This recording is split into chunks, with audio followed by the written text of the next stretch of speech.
Olá, meu amigo! Olá, minha amiga, meu querido, minha querida. Que saudade eu estava de você. Que bom nós estarmos aqui, não é? Novamente para estudarmos a palavra. Eu sei que agora você está frequentando a sala de doutrinas para se batizar e eu estou muito feliz e quero dizer que esse é o passo correto. Quando as pessoas aceitam Jesus como seu único e suficiente Salvador, o próximo passo é se batizarem para obedecer à ordenança do Senhor. Ele disse que nós devíamos ser batizados. Isso é muito importante. Sabe, meu querido e minha querida, hoje nós vamos falar sobre a necessidade de nós perdoarmos uns aos outros. Vamos falar sobre o perdão. E para começar, nós vamos nos lembrar e pensar pouco sobre a história de um grande homem de Deus que viveu no passado, a história de José. Vamos recordar a história de José? A Bíblia Sagrada nos conta a história desse grande homem de Deus. Ele foi um menino de muita fé desde o início. Ele guardava o amor ao Senhor no seu coração, mas nem por isso ele teve uma vida fácil. Pelo contrário, ele teve uma vida muito difícil. Tem pessoas que dizem que quando a gente está com Jesus, a gente tem uma vida fácil, mas não é verdade. Quando a gente ama o Senhor de verdade, a gente entra numa luta contra o nosso inimigo. Por isso as coisas ficam difíceis para nós. Mas não tem problema isso, sabe por quê? Porque Deus, ele sempre nos abençoa e sempre nos ajuda. E Deus sempre faz com que as nossas dificuldades se transformem em bênção nas nossas vidas. Na hora da dificuldade, pode ser que a gente pense que as coisas não vão dar certo, mas no final, Deus sempre tem a bênção para nós.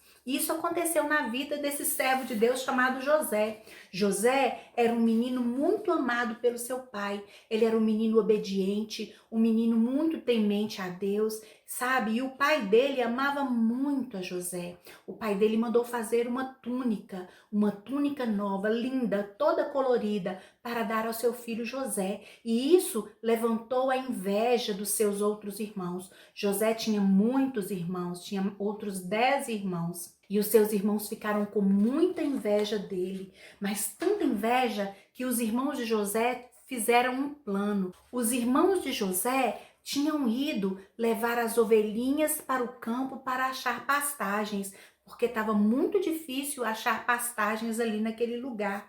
Então, quando os irmãos de José viram que José ia chegando, vestido a túnica nova, eles ficaram muito bravos e disseram: nós vamos pegar esse pequeno e vamos fazer uma covardia com ele. Jogaram José dentro do poço para fazer uma covardia com José. E sabe o que aconteceu? Chegaram mercadores, eles aproveitaram que o pai não estava junto e venderam José como escravo para os mercadores. Receberam o dinheiro, pegaram a túnica de José, melaram nem sangue de animal e falaram com o pai: nós não sabemos cadê José, pai. O José deve ter sido comido por um bicho selvagem, porque nós achamos a túnica dele toda rasgada e suja de sangue. Mas isso não era verdade, isso era mentira.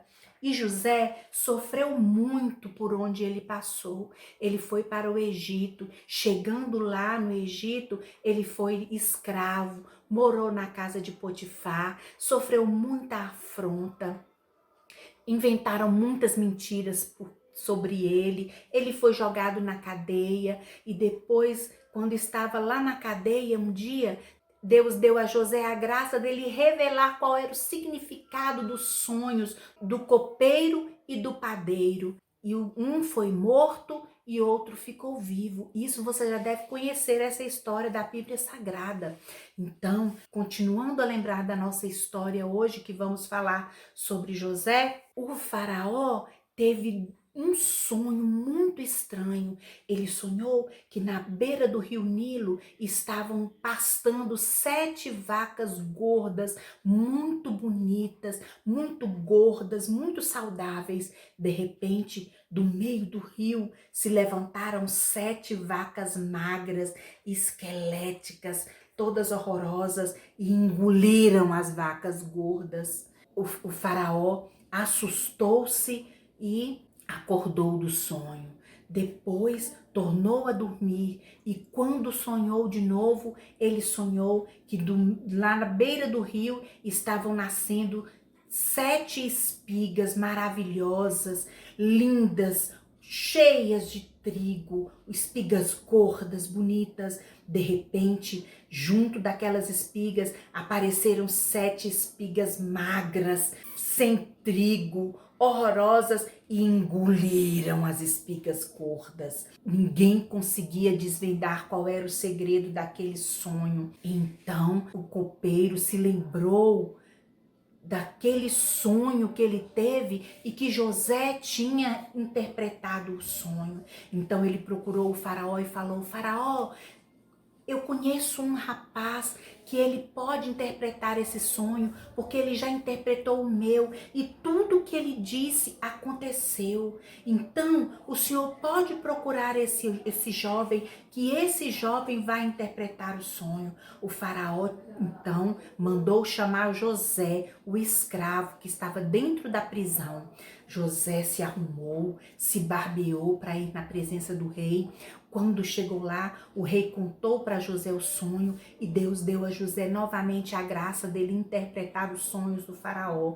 E José disse assim ao faraó: Faraó, não são 2 sonhos. Os 2 têm o mesmo significado porque são um sonho só. O sonho do Senhor está dizendo que vai haver 7 anos de muita fartura aqui no Egito e no mundo todo. 7 anos em que vai ter muita coisa de comer, as plantas vão florescer e vão dar frutos, nós vamos ter muitos cereais, o gado vai ficar bonito, vai ficar forte, mas depois que se passarem os 7 anos, virão 7 anos de muita fome. Então, faraó, o senhor deve arranjar uma pessoa que seja capaz de recolher 1/5 de tudo o que for dado sobre a terra de frutos e de cereais durante os 7 anos de fartura. 1/5 deve ser guardado e armazenado, porque na época da seca nós vamos ter o que comer. O faraó falou: gente, que maravilha! Já que Deus deu a você a possibilidade de interpretar esse sonho, quem mais poderia ser esse homem que vai administrar nesse tempo de fartura e no tempo de seca? Tem que ser você. Então, José, toma aqui o meu anel. Tirou o anel, colocou o anel no dedo de José e falou: esse meu anel significa que você é o 2º homem mais importante daqui do Egito. E José passou a ser o governador do Egito. Somente o faraó mandava mais do que José, ninguém mais. E os 7 anos de fartura aconteceram. E José foi guardando 1/5, mandou construir armazéns e foi guardando 1/5 de toda aquela comida, de todos aqueles grãos, de todos os cereais. José mandou guardar tudo. E sabe, chegou a época da seca. Quando chegou a época da seca, não tinha mais o que comer lá no Egito, em nenhuma terra lá perto de onde o povo de Deus também morava. Então, o pai de José mandou os filhos dele irem lá comprar cereal da mão de José. Quando os filhos chegaram lá, eles não conheceram José, porque José estava diferente, estava vestido com roupas do Egito, estava com os olhos pintados com aquelas pinturas do Egito e estava falando em outra língua que não era a língua hebraica. E eles não conheceram, mas José conheceu os irmãos dele. E sabe, José falou assim: eu vou fazer o seguinte, eu vou descobrir se meu pai está vivo. E José chamou os irmãos e começou a perguntar para eles e falou: vocês são espiões, eu vou mandar prender vocês são espiões. Não, nós não somos espiões, nós somos 11 irmãos, éramos 12, mas um morreu e agora nós estamos aqui nós 10 e tem um irmãozinho lá ainda com o nosso pai. Nosso pai ama muito o nosso irmão, então você vai buscar o seu irmão. Só assim eu saberei que vocês estão dizendo a verdade. Meu Deus, e agora? O que que eles iam fazer? Eles foram lá e o pai não deixou trazer o irmão. Não deixou mesmo. Então eles ficaram muito preocupados como iriam fazer, porque tinha um irmão lá, Simeão. E sabe o que aconteceu? José então segurou Simeão lá enquanto os irmãos estavam lá, mas José tratava bem o seu irmão Simeão. Quando a comida acabou, o pai de José, Jacó, chamou seus filhos e falou: filhos, voltem para comprar mais alimento. Não dá, pai, só dá se a gente levar o nosso irmão. Ainda mais que quando a gente voltou, o dinheiro que a gente pagou estava todo dentro dos nossos pacotes. Não dá para a gente voltar, só se a gente levar Benjamim. O pai falou: o que que eu vou fazer? Ai, o pai ficou com muito medo, mas o pai resolveu deixar. Tá bom, vocês podem levar Benjamim.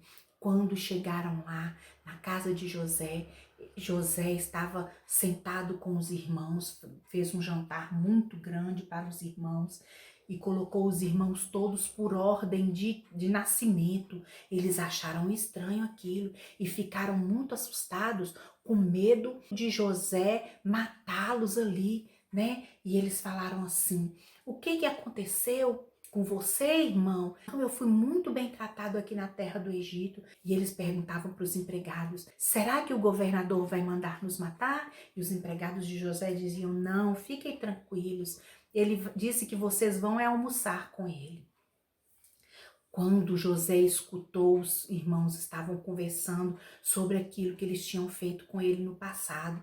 José chorou porque no coração dele ainda tinha muita tristeza por ele ter sofrido tanto por causa que os irmãos deles venderam ele. Então José chorou muito, escondido, depois voltou. E aí, depois de um tempo, José resolveu se revelar para os seus irmãos. Ele disse assim: sou eu, meus irmãos, sou eu que vocês venderam, sou eu, José. Deus pegou a tristeza que vocês haviam me feito passar e transformou em bênção. Hoje eu sou o governador do Egito. Os irmãos de José ficaram desesperados. E agora ele é governador, agora ele é o segundo homem mais importante daqui do Egito e nós estamos na casa dele. Ele vai nos matar, ele vai se vingar de nós. Agora ele tem tudo para se vingar de nós. O que que nós vamos fazer? Sabe o que que José falou com eles? José falou assim: eu perdoo vocês. Eu escolho perdoar, porque eu entendo que Deus transformou em bênção toda aquela tristeza que eu vivi. E aí José mandou chamar o seu pai Jacó, trouxeram Jacó e José se apresentou para Jacó e disse: sou eu, meu pai, sou eu, seu filho José. E todos viveram felizes na terra do Egito. Sabe por quê? Porque José tinha ousado perdoar. O nosso estudo de hoje, ele fala sobre o perdão. A Bíblia nos fala em Tiago 1, 19 e 20. Meus amados irmãos, tenham isso em mente, sejam todos prontos para ouvir, tardios para falar e tardios para irar-se, pois a ira do homem não produz a justiça de Deus. José, ele não ficou irado, ele resolveu perdoar, porque ele entendia que se ele ficasse irado, ele não ia receber de Deus a justiça, porque o versículo fala: a ira não produz a justiça de Deus. A Bíblia diz lá em Efésios 4, versículo 31 e 32, livrem-se de toda amargura, indignação e ira, gritaria e calúnia, bem como de toda maldade. Sejam bondosos e compassivos uns para com os outros, perdoando-se mutuamente, assim como Deus perdoou vocês em Cristo. Efésios 4, 31 e 32. O texto da Bíblia lá em Efésios fala que a gente não deve guardar amargura. Foi o que José fez. Ele não guardou amargura, não ficou gritando com os irmãos: vocês fizeram covardia comigo, vocês são muito maus. Não faz nada disso. ele simplesmente perdoou. E a Bíblia diz que a gente deve fazer isso, perdoando uns aos outros, assim como Deus nos perdoou em Cristo Jesus. Nós devemos perdoar uns aos outros. A Bíblia também nos fala em Marcos 11, versículo 25 e 26. E quando estiverem orando, se tiverem alguma coisa contra alguém, perdoem essa coisa, perdoem-no, para que também o Pai Celestial lhes perdoe. Mas se vocês não perdoarem, também o Pai que está no céu não perdoará os seus pecados. Marcos 11, 25 e 26. Então esse texto está dizendo para nós que quando nós vamos orar a Deus, se nós temos alguma coisa contra alguém, nós precisamos primeiro perdoar essa pessoa. Depois que nós perdoarmos essa pessoa, Deus vai nos perdoar. A primeira coisa que nós devemos fazer é perdoar. Perdoar, mesmo que as pessoas não nos peçam perdão. Nós precisamos oferecer o nosso perdão para as pessoas. Quando Jesus nos ensinou a oração do Pai Nosso, ele disse assim: perdoe, Senhor, as nossas dívidas, assim como nós perdoamos aqueles que nos ofendem. Isso significa que nós perdoamos a eles. Então nós podemos levantar as nossas mãos e pedir perdão ao Senhor. Paulo também fala sobre isso, lá em Colossenses 3, versículo 13. Ele diz assim: suportem-se uns aos outros e perdoem as queixas que tiverem uns contra os outros. Perdoem como o Senhor lhes perdoou. Olha, novamente nós vimos outro texto dizendo que nós precisamos perdoar. Perdoar as queixas que nós temos uns contra os outros. Não é perdoar se a outra pessoa vem até nós. É perdoar mesmo se essa pessoa não veio até nós. Porque foi assim que Jesus nos perdoou. Jesus perdoou os nossos pecados, morrendo na cruz por mim e por você, quando a gente não tinha nem ainda nascido. Quanto mais pedido perdão. A gente ainda não tinha pedido perdão para ele e ele já estava morrendo na cruz pelos nossos pecados. Em Efésios, Paulo ainda continua dizendo: sejam bondosos, compassivos uns para com os outros, perdoando-se mutuamente, assim como Deus perdoou vocês em Cristo. Efésios 4:32. É um texto atrás do outro falando que nós precisamos perdoar. Em Mateus, nós vemos que aconteceu uma coisa muito interessante. Então, Pedro aproximou-se de Jesus e perguntou: Senhor, quantas vezes eu deverei perdoar a meu irmão quando ele pecar contra mim? Até 7 vezes eu devo perdoar o meu irmão? Jesus respondeu: eu lhe digo, não até 7 vezes, mas até 70 vezes 7. Mateus 18, 21 e 22. Então a gente às vezes perdoa uma vez, quando a pessoa torna a cometer o mesmo erro, a gente fica irado e fala: não vou perdoar de novo não, já perdoei uma vez e não vou perdoar mais. Tá pensando o quê? Tá pensando que aqui é assim? Não podemos ser assim.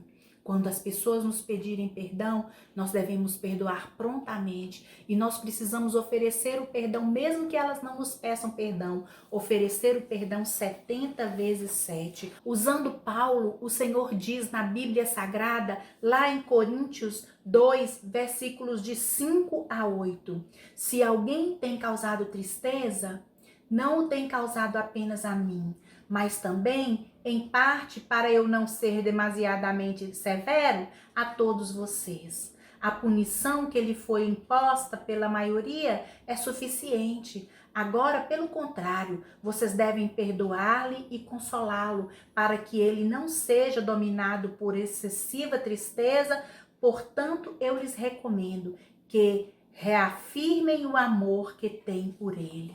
Olha o que Paulo está dizendo. Quando a pessoa causa alguma tristeza para nós, nós devemos não inventar um monte de punição para essa pessoa, mas devemos mostrar o nosso amor, porque a pessoa, depois dela cometer alguma injustiça contra nós, elas ficam muito envergonhadas. Então nós devemos o quê? Perdoar essas pessoas e reafirmar o nosso amor por elas, porque elas ficam muito tristes e assim elas podem se arrepender dos seus pecados.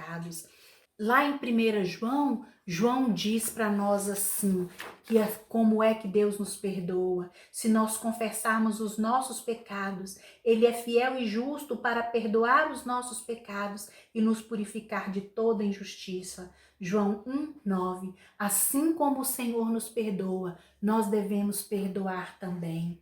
O nosso Deus é aquele que nos perdoa sempre. Ele diz assim: sou eu mesmo, aquele que apaga suas transgressões por amor de mim e que não se lembra mais de seus pecados. Isaías 43:25. Então esse texto nos lembra que o Senhor nos perdoa sempre. Ele está sempre de braços abertos para nos perdoar.